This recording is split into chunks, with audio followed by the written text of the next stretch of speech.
8:42 is the time, Wednesday morning. Are you lost for words by the questions your children ask? My 8-year-old grandson asked how his baby brother got out of his mum's tummy. When told the truth, he replied, "Oh, gross." And that was the last of that, says Angie in Runcorn.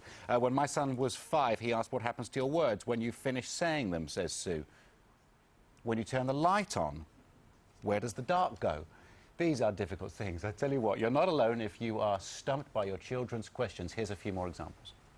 What I want to know is, why is water wet?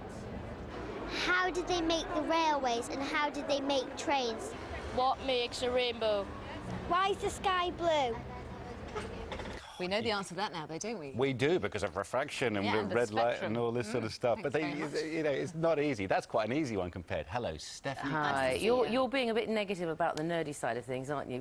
Refraction. Yeah. I think this is interesting. I think it's interesting. I like to show off what I do know, because it's not that much. So I've got to make the most of it. What do you know? So I love it when children ask questions. What could be better about being a child than being able to walk up to people and say things like, "Why are you so tall?" Actually, people don't like that sort of question very much, do they? Yes. But you know, why is why is that blue and why is that orange and why is the sky blue? That was interesting. I didn't know that one. But here's the thing: you don't have to have a definitive answer. Why do people think that you have to have the answer? I mean, 2 glasses plus 1 is 3. That is the answer. But there are so many really interesting questions don't have exact answers. Right. So what happens when you die?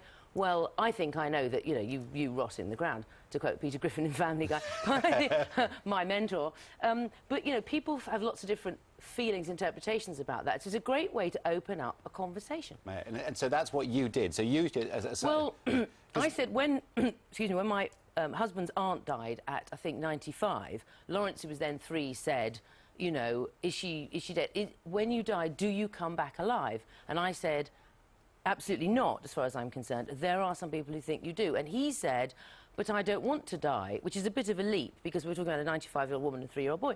And I said, everybody does. And I said, but you know what? We all do in the end, but it's a long way off. Yes. You know, we're talking about a great long time into the future, and he was fine, and he knew what it meant. And I can't be doing with all that, well, maybe you go up and join the angels, and maybe you go to sleep. Don't tell children they'll die when they go to sleep. Answer the question. It's not as hard as you think. But, Steph, you're the sort of family I know that would just love to have a fantastic debate around the dinner table. Well, my dad's favourite one was, you know, what's good art and bad art, which is something my husband's working on at the moment. Well, I don't know, you know, if you paint the apples, is that a good picture, or, you know, the real apple's more important? I mean, he loved all that sort of philosophical inquiry.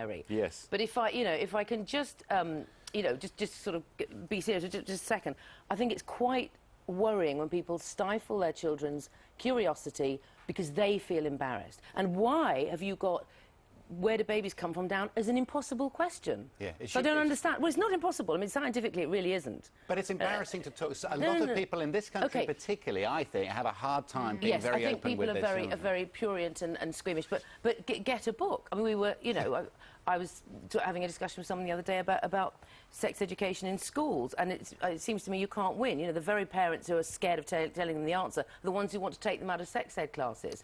So I think you need to get that information from somewhere. And just to end on a funny note, a friend of mine's son the other day said, what does it mean when, I don't know if I'm allowed to say the M word, when you depends which one it is. Play with yourself? Oh, what does that mean? Yeah, okay, we know. What does that mean? Enough. And she said, well, you know, you touch your willy and it feels nice. It's really OK. And she bent over back to say, it's really all right. You mustn't feel bad. And you know what he said? I am never going to do that. Oh, no. He's a liar. We know better, don't we?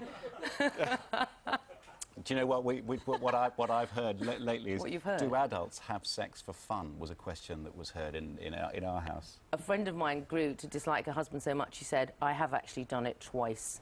One sitting over there, one sitting over there. I thought, I believe you. I believe you.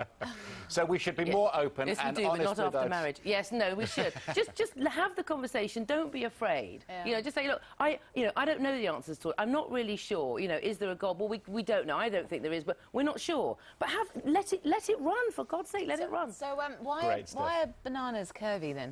Why are bananas bent? It's great stuff, isn't it? I have no idea. I've seen a few things that curve, and some do, and some don't. I don't know. I don't know. But a child might come up with the answer. They might give you a reason. Jackie in Rochester says she was asked who is God's mother. That was a difficult one. It's all the starting point for a debate. Stephanie, very good one. Always good to talk to you. Thank you for coming in this morning and having so much to say. Some of it rude, even. Would you date an ugly man, Stephanie? I've dated all kinds of men. I don't think we should get into that now. No. I don't think it's a bit early in the day for that. It's the next subject we're going to talk about, so you can stick around for that, because that's the question, is it, coming up next on GMTV? Yes.